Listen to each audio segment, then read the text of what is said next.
a scripture that we've kind of looked into pretty recently, and it's just packed full of meaning. It's a really beautiful moment. And really, I feel like last time we didn't do the scripture justice, and we're not going to do it justice this time either, because there's just too much to be said. But it's a beautiful moment of a woman who's going to the tomb, and she's grieving not just the loss of a friend, but the loss of a movement, the loss of her hope. And here we get to see this moment when she realizes hope's not lost. Jesus is God, and he can even conquer death. It's a moment that grief and sadness and darkness is turned to joy. It's a moment that didn't just change Mary, but it changed the world. A moment that these futile tears she's crying turn into an active movement. A movement where a mourner becomes a missionary. But I want to get straight, and that's really the most important thing here, but I want to get straight to the question this morning. First, the angels ask it, then Jesus asks it. Why are you crying? What's going on? Why are you crying? And it's hard to know how he meant this question. It's kind of open for interpretation. There's no deeper explanation of, and this is why he meant, this is why he asked that. It's kind of open to kind of guessing at what the feelings were. And so I kind of thought about it. You know what would help in this case if the Bible had emojis? If there was an emoji here, it would really kind of change what he's saying here. So like if that was the emoji, why are you crying? That would be like the one maybe your dad told you when you were a little kid. Why are you crying? Quit crying. Your crying's bothering me. What are you crying about? There's no reason to cry. There's nothing to cry about right now. Look, the answer's right here in front of you. Everything's fine. Quit crying. So you could take why are you crying as stop. Stop, your crying is bothering me. Or it could be this one, which this is the one I often kind of think he was getting at here. Why are you crying? It reminds me of, this is a really dumb analogy, but I always think of it now. Whenever Elmer Fudd is hunting rabbits, and Bugs Bunny shows up right there behind him, says, "What you doing?" He says, "I'm hunting rabbits." And it's like, it's right there, but he's missing it. And that's really what's going on here. She's crying because Jesus isn't there, and she's looking for him, and he's right there saying, "Hey, what you looking for? Why are you crying?" And so it's kind of this fun, sweet moment where it's like, surprise, Mary, it's me. So maybe that's what was going on. And here's a weirder one. I couldn't find it. This was the closest emoji I could find to what I sometimes think maybe he was doing here. Kind of this inquisitive look. No, really, why are you crying? Mary, let's unpack this just for a moment. I actually want to know. Why are you crying? What's going on in your life right now? Let's unpack this moment. Now, the man in me, I kind of would go with the first one. Quit crying, I'm right here. There's nothing to be sad about. Stop it. Because this is like the stereotype with men and women, right? Men want to solve problems. Women kind of want to unpack it, right? You've heard this before. Like if your wife says, "I have a headache," what do, guys? Tylenol's right there, baby. Or if you're feeling real romantic, you say, "Hey, let me get the Tylenol for you, girl." But sometimes that's not really what they want. Sometimes, and look, I'm not going to pretend to be the lady whisperer here, okay? But I'm told, people smarter than me tell me that you should actually be like, "Oh, honey, I'm really sorry. I'm really sorry you're having to deal with that. You've had a really long day. You've been working hard, and you've been doing all that with a headache. Thank you. And like, tell me more about your day." Now, I've never done that before, but I've heard that's a good thing to do. And so there's kind of a moment here where I'm thinking, Jesus, he's an empathetic man who understands emotions and feelings. And so maybe there's actually a part of him that he's saying, "Hey, let's unpack this just for a moment. This is a deeply emotional experience you're going through. Let's unpack it just for a moment. Why are you crying? What's going on here?" Instead of just saying, "Hey, shut up, stop crying, I'm right here. Surprise." Let's be in this moment of pain for a moment, because he's about to take her on a pretty wild emotional roller coaster, right? He's got some exciting news, but he's going to let her live in this moment for just a second. unpack this before we move on to this next huge, exciting moment. In the scene, it's weird because it feels similar to something that happened earlier in John. And almost you can sense some kind of irony here. Earlier in John, there's a person weeping at the tomb. But that person weeping at the tomb in John chapter 11 is Jesus. The shortest verse in the Bible. Everybody knows it, right? Jesus wept. Jesus wept. And it's interesting because we've been going through this series looking at these questions that Jesus is asking us today. He's asking future believers. But whenever we read Jesus wept, if you ever do a study about it, we end up asking the question that Jesus is asking Mary. We end up saying, Jesus, why are you crying? It's kind of a mystery. Why is Jesus crying here? And there's usually a couple of answers we're given. And again, I think it's written in a way where it's a little mysterious. It's a little open to interpretation. Some have suggested it's because people's lack of faith. And you can kind of see that in the context. You know, everybody's saying, Jesus, if you were here earlier, you could have saved him. And it's almost like maybe there's even a little bit of resentment. Like, wish you showed up on time, Jesus. If you showed up on time, this wouldn't happen. But there's also, it's like, it's never even like crossed their mind that Jesus is so powerful he can even beat death. So I guess a little more context here. This is Jesus showing up. He was going to heal Lazarus, but by the time he went there, Lazarus was already dead. And so the people are there. They're mourning. They're crying. They're saying, Jesus, if you were here, you could have saved him. And it's interesting because a lot of people say, so one lack of faith, that was probably partly what was going on. But I think it's also just a sad moment. It's just a sad moment. Everyone's crying. Everyone's broken up. Everybody's up in arms. They're shocked. They're sad. They're weeping. And Jesus was just feeling and doing what everyone else was doing, caught up in a sad moment. And he experienced. And I'm glad to know Jesus experienced all the experiences I've had. He experienced the painful emotions of loss, of grief, and sadness. He chose to be in that moment for at least a moment, even though he knew victory was right around the corner. Just like with Mary, even though he knew victory's right around the corner, he said, hey, why are you crying? So he chose to be in these moments for a small period of time, even though, hey, in just a minute, it's going to be fine. Again, to me, it seems almost illogical. Why would you even be in that moment? Why? Don't cry. The answer's right there. But I'm not always as logical as I think. Oftentimes, I'm mourning over the loss of a loved one now, even though I know there's victory on the other side. Even though I know there's victory in heaven, I still feel the moment. Sometimes I hurt over sin and brokenness in the world, even though I know God will make all things new and God will make all things right. But there's still some sadness. Even though I know the answer is right around the corner, the moment still hurts. And so here, looking at this and looking at what's going on with Mary, maybe Jesus is telling us, hey, you know what? It's okay to feel. It's okay to feel negative emotions. And I wouldn't go too far to say, like, it's good, but it's healthy. It's healthy to address it, healthy to be in touch with it, healthy to experience sadness and frustration and defeat and grief and sorrow and shame and guilt and anger. All these things, it's part of the human experience. And we can't just block them out. And when we do it, it's manifested in unhealthy ways. So if we allow God to break the fourth wall this morning and ask us the question, what are you sad about? It's going to take some soul searching. It's not stop crying. That's what I hear when I read that. Stop crying. But it's not stop crying. It's, hey, let's explore those feelings. And because he adds to it, who are you looking for? Hey, what are you sad about? What is lacking in your life? And I think some of us in here, we probably know exactly what it is.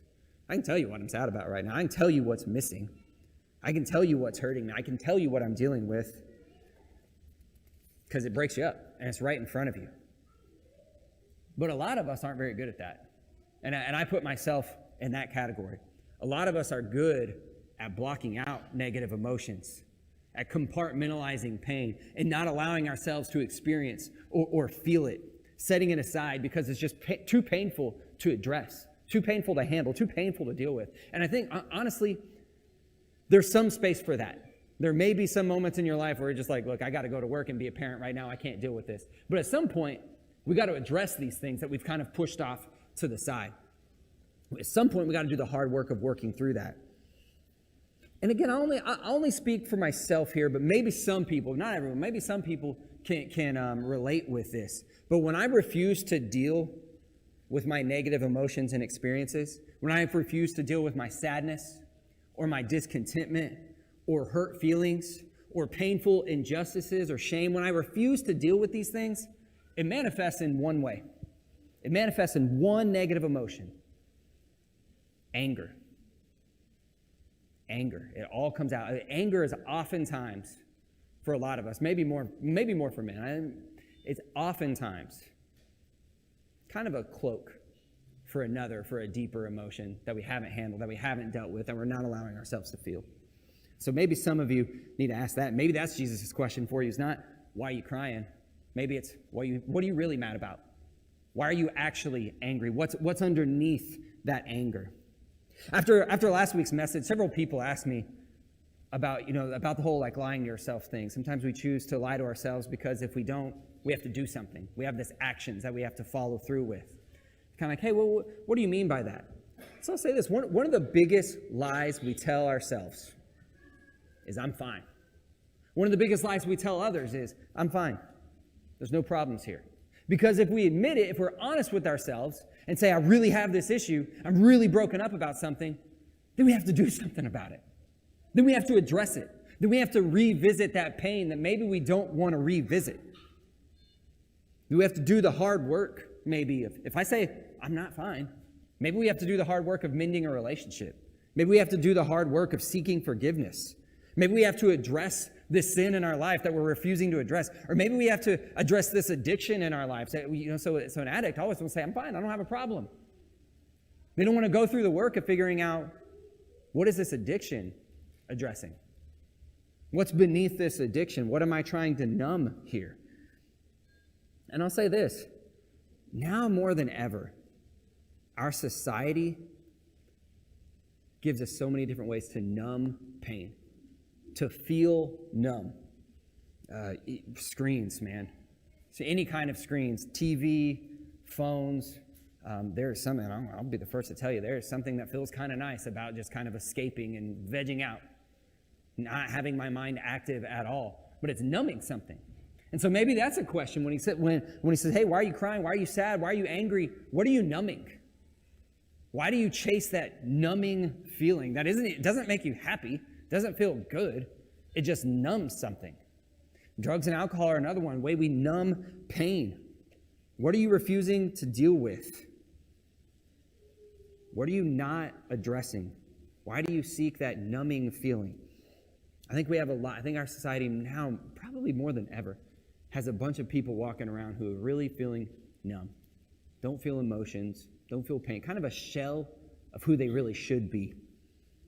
And this is one of the reasons I really feel like, because it's something that's helped me as a person who struggles with feeling numb, as a person who struggles with feeling painful or intense emotions.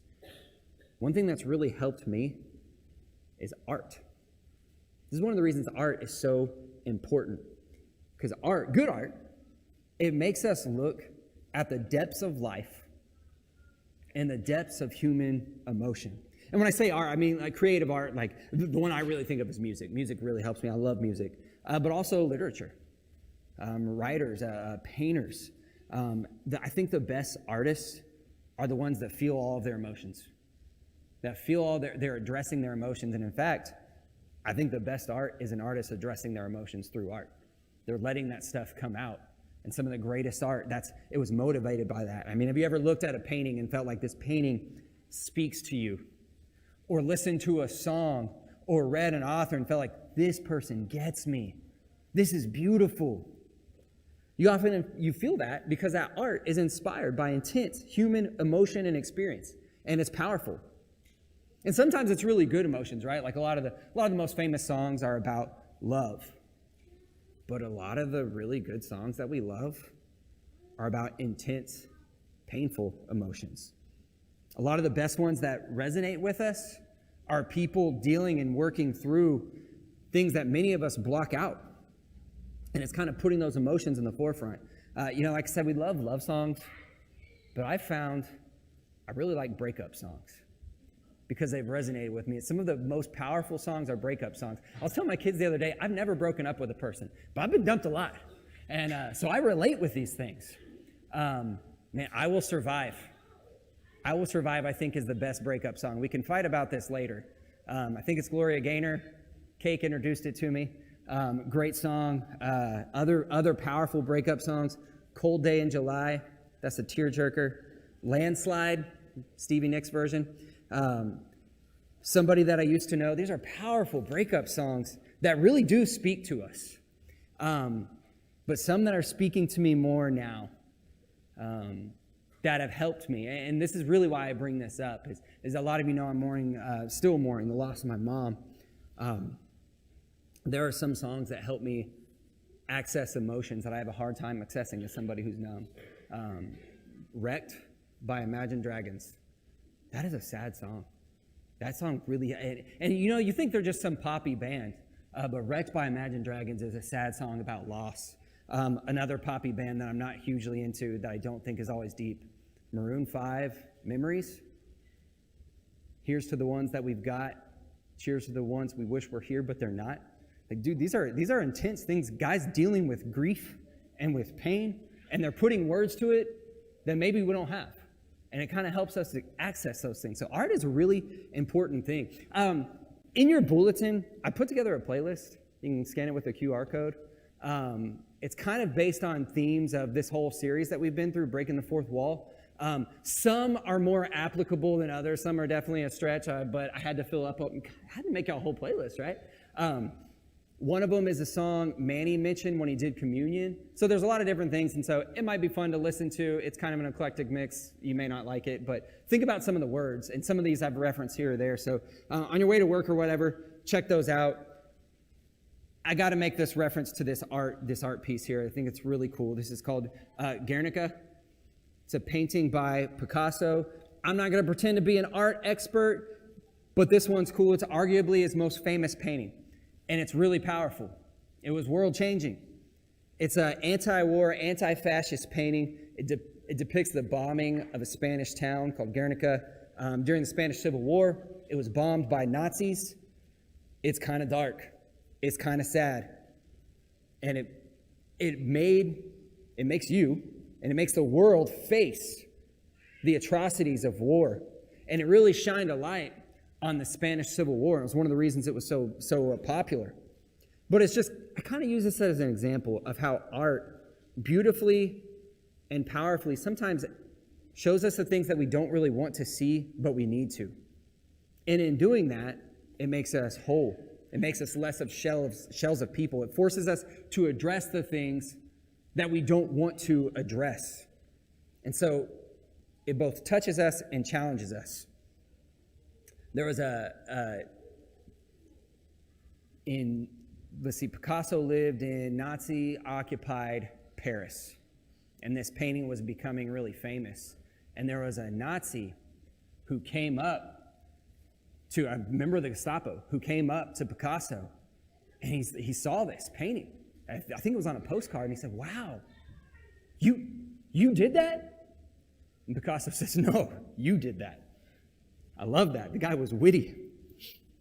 Another interesting thing, just a side note, is the bull here and the horse in the picture. It's a picture of this bombing. It's really sad. People are like, what's up with the bull? What's up with the horse? And he would never say. You decide. You decide what's going on there. And that's another cool thing with art, is that some things are left to interpretation. Some things are left for you to interact with, for you to deal with, for you to wrestle with.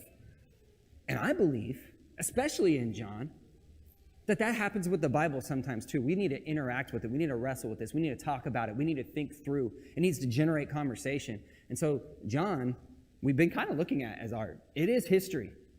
It is history. This is truth. But we need to remember John was an artist. This is literature.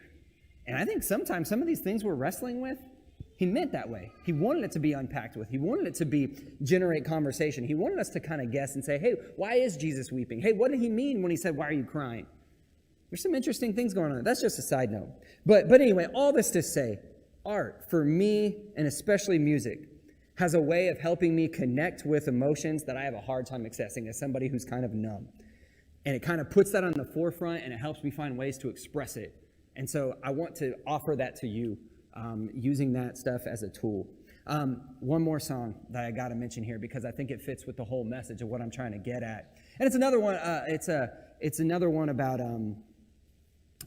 dealing with pain and dealing with these painful emotions and putting them to the front. It's a song that talks about accessing pain for motivation and shaping who he is and for seeing the beauty of life. And it's a song probably everybody in here knows. It's a Believer by Imagine Dragons. It's got over 2 billion plays on Spotify, so you probably all heard it, whether you wanted to or not. You know, and again, it's sometimes you think of them as just a catchy pop band, but there's a reason they're famous, and it's not just because they're catchy. It's because this guy is someone who's working through a lot of powerful emotions, and he's putting them out there, and it's resonating with us. But think about some of these lyrics. He says, I'm singing from heartache, from the pain, taking my message from the vein, speaking my lesson from the brain, seeing the beauty through the pain. He says, my life, my love, my drive, it came from pain. And so he's essentially, through the song, you can see him, he's saying, I've tried to drown it out. I've tried to push it to the side, but it keeps coming out and it just rains down. Eventually, it's going to come down and you're going to have to address it. And so you can see this guy, his art and his music. It's an exploration of life and experiences and deep emotions like joy and pain. And he's saying, he needed to experience pain to experience the fullness of life. And so the song's saying it's important to access this tough stuff because it's formative. And really, that's the message I want you to hear this morning, is that there's some probably difficult things, some painful things that we block out and we refuse to feel. And there's space in our lives sometimes where we just got to do that, but eventually we got to handle it. Because if you don't, it's going to come out in some way. And it's going to be not good. It's going to come out in a negative way. If we don't address it, like I said, for me, it just comes out in anger. But if you don't address it, maybe it'll come out in defensiveness, judgmentalism. Maybe the biggest issue, if you don't learn to address these things in yourself, is you'll have a lack of empathy. If you can't mourn for yourself, you can't really mourn for others. If you're closed off to your own suffering, you're going to be closed off to the suffering of others. And so we see, all over, we see in the text this morning, Jesus was empathetic. He experienced his emotions. He felt them. And Christians need to be empathetic people. We need to be willing to listen. We need to be willing to understand. We need to make people feel they're cared for and understood. And that's going to take empathy. So that at some point, we need to handle these things. And so, like I said, this is a hard message. Maybe even in some ways a little bit of a bummer. But it's really an invitation to be made whole by God. To allow the Spirit to guide you through the challenging process of growth, but more importantly, of healing. If you're just going to ignore it, you can't heal from it. God never promises us everything's going to be fine and be easy, but he's going to walk through us in these dark moments. In our text this morning, we see there's this moment of sorrow followed by ecstatic celebration. So a lot of us are kind of waiting for that moment. We're in that waiting period. But if you're here today and ready to admit, I'm not totally well. I've been lying and saying I'm fine and everything's good. If you're ready to submit yourself to God and to the process of healing, to just say, hey, you know what? I need help. The church wants to help. Church wants to help you grow. God wants to help. And so we invite you, if you're ready to start that process, or if you just want to give your life to Christ, come now. As together we stand and sing.